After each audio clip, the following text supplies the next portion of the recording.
بسم اللہ الرحمن الرحیم۔ السلام علیکم۔ آغاز شاعری۔ مرزا غالب نے شعر گوئی کا سلسلہ بہت کم عمری میں شروع کر دیا تھا، جب وہ مولوی محمد معظم کے مکتب میں زیر تعلیم تھے۔ اس زمانے میں ان کی مشق سخن کا آغاز ہو گیا تھا۔ بعض لوگوں نے ان کی ایک فارسی غزل کی نشاندہی کرتے ہوئے لکھا ہے کہ یہ ابتدائی مشق سخن کا نمونہ ہے، مگر زیادہ تر مورخین نے اس بات پر اتفاق کیا ہے کہ غالب نے شعر گوئی کا آغاز اردو غزلوں سے کیا تھا۔ البتہ یہ ضرور تھا کہ وہ کبھی کبھی فارسی کے بھی دو چار اشعار موضوع کر لیا کرتے تھے۔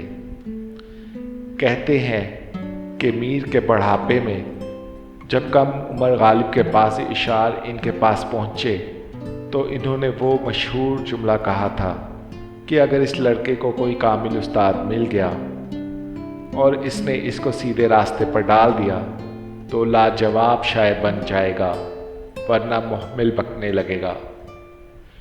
پتہ نہیں غالب کو کوئی کامل استاد ملا یا نہیں، تاہم یہ بات قابل توجہ ہے کہ غالب نے اپنی افراط و تفریط میں توازن خود اپنی عقل سلیم کی مدد سے اپنے آپ کی۔